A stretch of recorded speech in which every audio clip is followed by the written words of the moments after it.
jadi ngomong agak sedikit berbau-bau politis kita nih Pak. Padahal kita bukan politisi. Gak apa-apa. Bukan. Jadi kalau yang aku lihat sejauh ini memang pemerintah sudah berkomunikasi ya dengan lembaga swadaya masyarakat ya, yang tupoksinya memang sebagai kontrol sosial ya salah satunya Pak ya. Iya. Jadi sekarang aku pengen nanya lagi, sah atau tidak kalau misalkan dalam suatu pemerintahan itu dikritisi oleh LSM atau wartawan? Wartawan kan mengkritisi mungkin lewat opini atau segala macam. Sah atau tidak?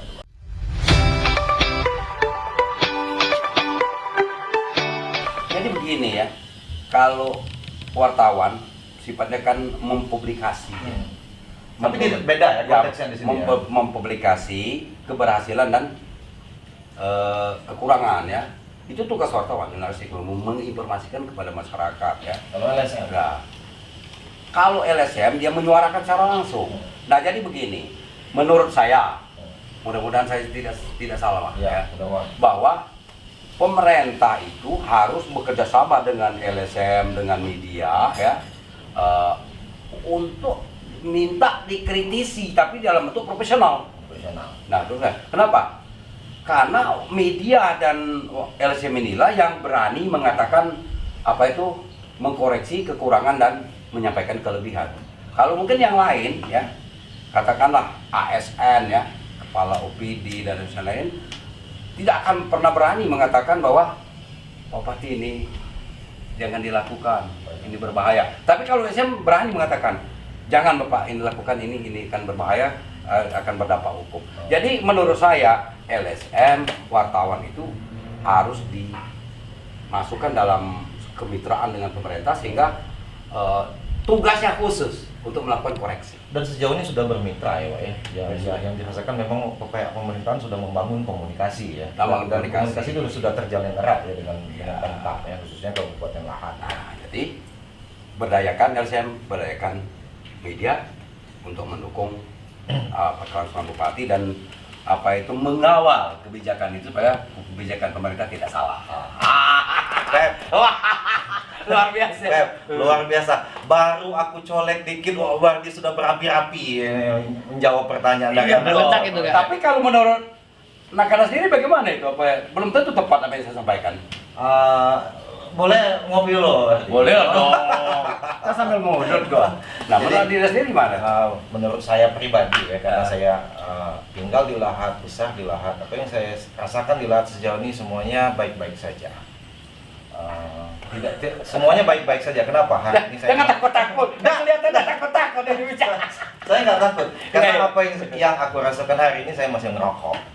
Saya ini masih ngopi, masih ketemu dengan pihak pemerintahan, masih ketemu dengan pihak legislatif, yudikatif ya. Tapi sebagai eksekutif ya, pihak eksekutif ya dalam hal ini. Owner media merasakan nggak bahwa saat ini sudah begitu terbangun kerjasama dengan pemerintah, efeknya seperti apa? Secara umum Wah, secara umum dan secara sambil merokok. Kalau secara pribadi aku sudah merasakan itu bahkan dari periode-periode yang lalu ya. Dan sekarang tuh sudah merasakan bentuk komunikasi dan kerjasama dan saya yakin bahwa teman-teman wartawan di lapangan juga sudah merasakan apa yang disinergikan dengan pihak pemerintah, termasuk Pak Bardi di sini ya.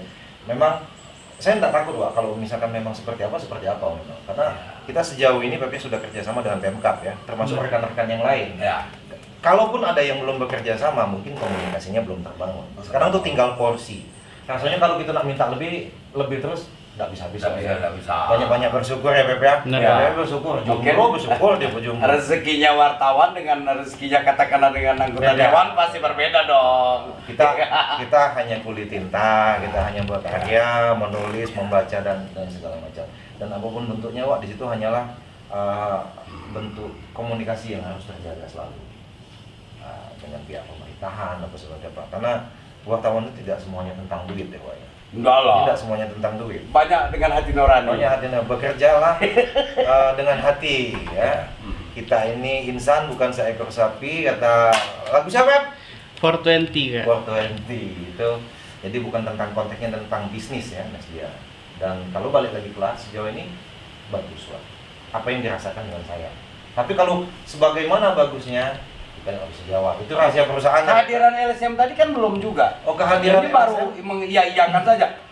saya menyampaikan seperti itu, bagaimana respon Robi ini? Ini memancing ini Pep, memancing Gairah. birahi dan gairah saya tentang politisi yang masih cetek.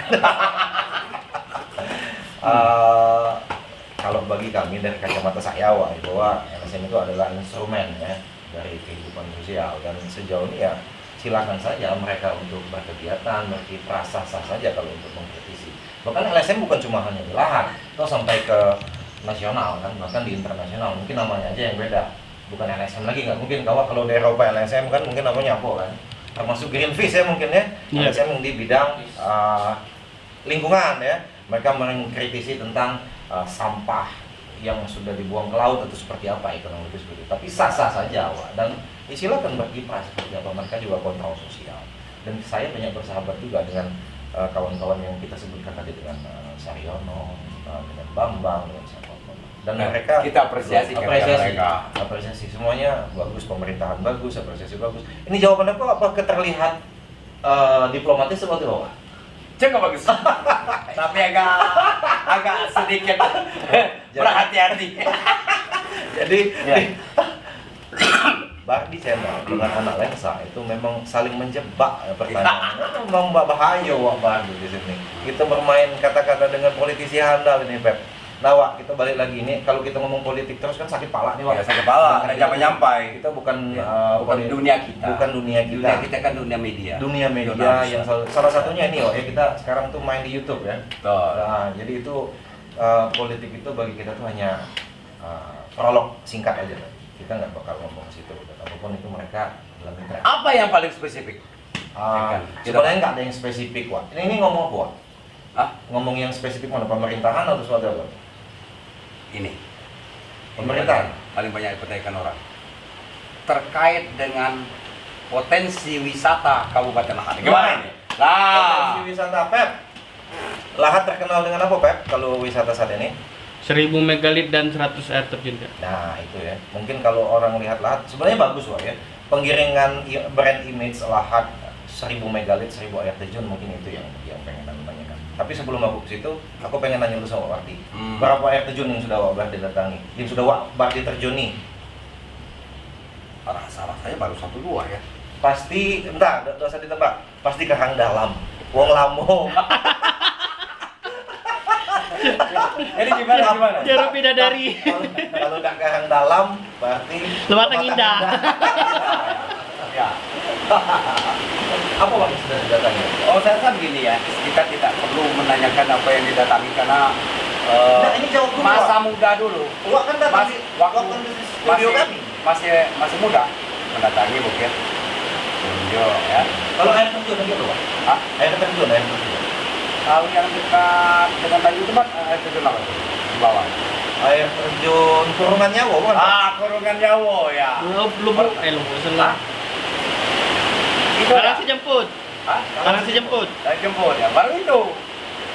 Dan tapi kita lepaslah mengunjung ya. Jadi balik ke potensi wisata Lahat ini kan ini Wak, ada potensi wisata, ada 1000 megalit ya.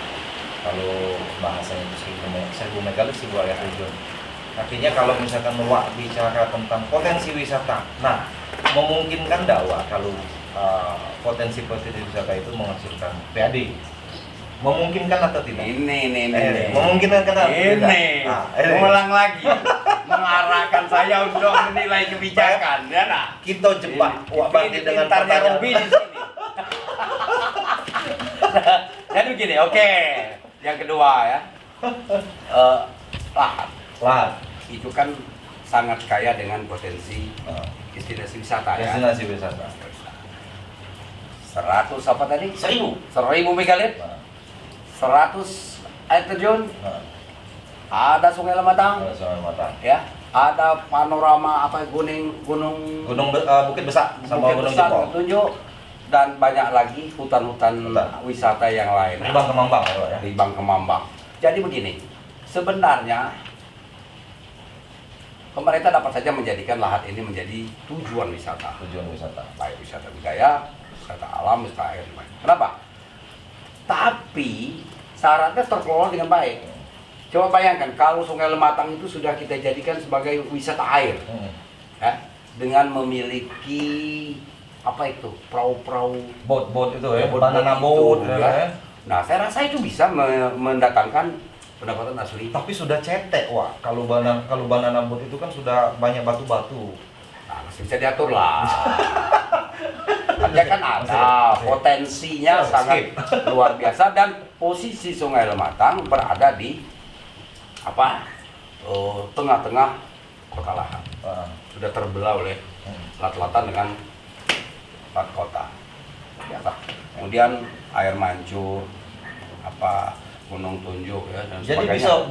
bisa menghasilkan PAD ini. Sebenarnya ini pemerintah sudah harus bisa menjual, ya, menjual sehingga mendatangkan pendapatan asli melalui sektor wisata. Apa perlu kita datangkan investor, Pak? Mengundang. Nah, ini yang perlu ya. Jadi bagaimana pemerintah melakukan lobby kepada investor, ya, mempercayai kepada investor untuk mengelola potensi yang ada ini, sehingga Kabupaten Lahat itu dapat mendongkrak pendapatan asli daerah. Belum selesai, Melalui berarti. sektor wisata. Kita hajar lagi, Pepo. Berarti dengan pertanyaan anak sebelum kita ditanya, Pep. Kendalanya apa, Wak, kalau Bang ini, Pak? Apakah SDM-nya? Apakah memang bentuk geografisnya yang susah untuk dijangkau? Apa memang kepedanaan? Atau memang kehidupan sosial budaya setempat memang agak sulit untuk diajak komunikasi seperti apa? Saya jawab singkat saja ya. Ya.